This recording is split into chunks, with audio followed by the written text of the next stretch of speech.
God forbid he ever makes it personal.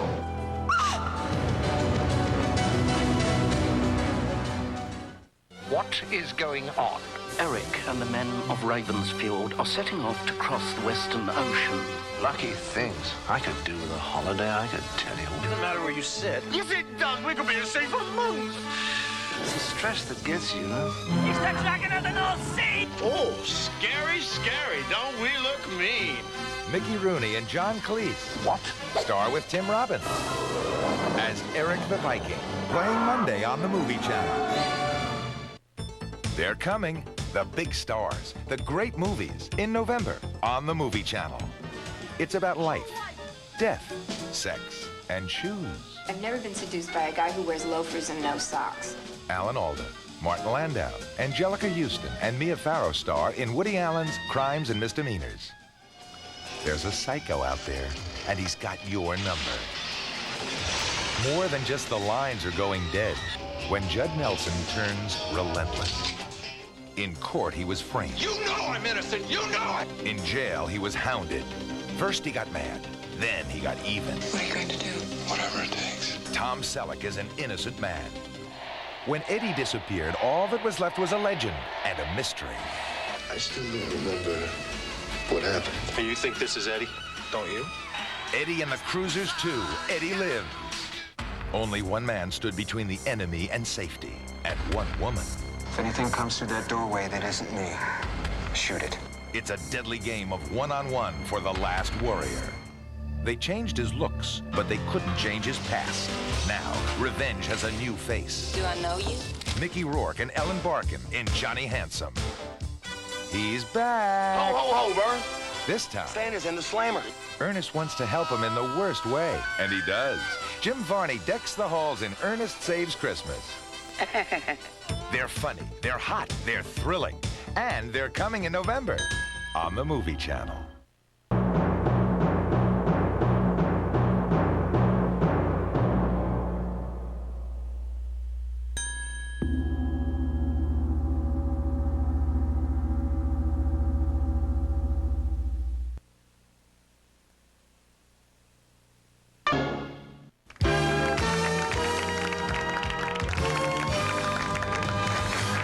When Harry Met Sally, about last night, Cocktail. Hi, I'm Harvey Shine. You know, like yuppies themselves, these ubiquitous yuppie movies have signaled a downward trend amongst our nation's young people. And while most of us have outgrown these movies, for a tragic few, the nightmare lives on. My first guest has seen these yuppie movies and countless others over and over and over again. Understandably, he has requested anonymity and will be seen only in silhouette. We'll call him Tom. Here also today is Dr. Margaret Blanc, professor at Vince Edwards University, who considers herself a film therapist. Thank you both for being here. Thank you. Tom, let me lay this scenario on you. You go to pick up your girlfriend, and you're going to spend some quality time, and you're going to see a movie. Now, you have a choice of The Exorcist, The Road Warrior, The Clockwork Orange, or St. Elmo's Fire featuring Judd Nelson. Which do you choose? St. Elmo's Fire, definitely. I see. Doctor, we have a problem here. Here's a man who's young, he's healthy, and yet he remains a virtual hostage of yuppie movies. Can film therapy help him? Absolutely. My research indicates that any type of movie has an opposite, a cinematic antidote, if you will. Well, I don't mean to be rude, Doctor, but I think that you're losing some of us. Are you saying that just by seeing a movie that is opposite in nature, it will render the effects of the first one harmless? Precisely. Let me give you an example. All right. You name a movie, and I'll tell you its antidote. Fair enough. Love Story. Death Wish. Dr. Zhivago. Dr. Dolittle. Summer of 42. Death Race 2000. Very impressive. So, by maintaining a balanced film diet, it might be possible to bring our guest out of his cinematic tailspin. Well, under his doctor's supervision, of course. Of course. I think we have a call. Caller, are you there? This is for Tom. How do you keep your lifestyle a secret? I mean, don't people see you at these movies? Tom? Well, I usually go to a multiplex far from my house. I buy a ticket to another more normal movie, then I sneak into the theater just as the film is starting. There are usually other yuppies there, also wearing London Fog raincoats and Ray-Bans. We don't look at each other. Well, one can only imagine the shame involved. But you've been very brave. Thanks for sharing that with us. I think we have another question, though. Yes? Yes. I don't understand any of this. I mean, I've seen all these movies, and I think they're very good, and I'm not a yuppie.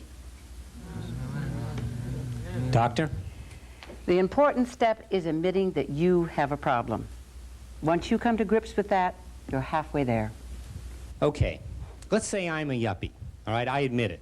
What do I do now? Well, from here on, it's just a matter of seeing the right film in the right order. But remember, you have a problem. Even a single frame of Baby Boom could bring about a total relapse. Take it a day at a time. That's good advice.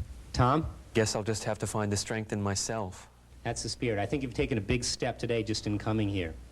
If you think you know someone who is still obsessed with yuppie movies, you owe it to the future of cinema to see that they get help. Remember, friends don't let friends drive BMWs. Until we speak again, I'm Harvey Shine.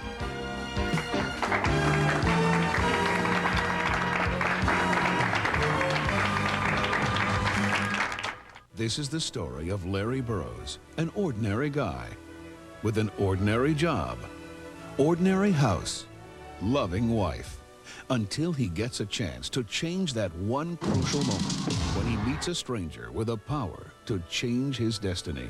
Every incident in a person's life affects everything else that follows it. Instead of missing the baseball, however, you hit it. Then you became a hero, married the prom queen, and so on and so forth, until you find yourself exactly where you are. By changing that one moment, Larry Burroughs finds himself with a new job, a new house, and a new wife. Happy birthday, darling. God help me. You can boil your whole life into 10 or 15 moments, and this movie is about one of those moments. Jim Belushi is Larry Burroughs, a man who appears to have everything, but longs for the love he left behind. I just want to be with you, like we were before. It's a character that is the closest to me that I've read. You know, it's like a regular guy. Whoa. I think I'm going to pass on that, boss. But you know, I could use is a nice cold brewski. Michael Caine is Mr. Destiny. Can't run around mixing and matching the circumstances of your destiny. Mr. Destiny is everywhere. James Orr, who co-wrote the hit film 3 Men and a Baby, makes his directorial debut in this fantasy about life, luck, and twists of fate. Things are the way they are for a reason. Mr. Destiny, as any good teacher, allows his student, the Belushi character, to kind of stumble along and discover for himself. These are for you. Caine and Belushi, they're from different cultures, and Jim is such an identifiable guy. He's sweet. Dad, take your hands off that. He's regular. Ah, it's warm, just like I like it. He's attractive, but not too attractive. We make a nice little team, Jim and I. We could take our act to Las Vegas. Why not? Twist of fate can have an amazing effect on one's career. And so whenever I miss something or lose something, I say, oh, God, I wish I'd have got that part and he got it and all that. I never get upset because I know I'm being saved for something else. And it has proved right the way through my life. Don't get worried. You can better yourself, but don't get worried about where you are. You know, and he's up there watching you. Are you an angel or something? Not exactly, no. For some people, this will be too violent. For some people, it won't be enough. I think what makes this different than some of the other movies that are much more violent is this violence is based more on a reality. It's a real violence that you're going to see, and then plus it's a true story, so to know that this actually happened is a little jarring.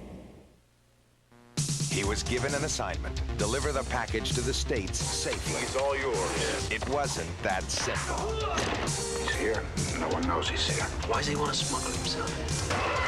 There's a dead body here. Hey! Who are you? These people can be anybody they want to be. He has to be eliminated. You don't need me, sir. You're a professional. I've been set up. Gene Hackman, Tommy Lee Jones, The Package, playing Sunday on the Movie Channel. Life and Death. When I grew up in Brooklyn, nobody committed suicide. You know, everyone was too unhappy. Love and Hate. He's interested in producing something of mine. Your first child. Comedy and tragedy. What are we talking about here? She can be gotten rid of. Woody Allen, Mia Farrow, Angelica Houston, Martin Landau. I mean, if you want a happy ending, you should go see a Hollywood movie. Crimes and Misdemeanors. Coming soon on the Movie Channel.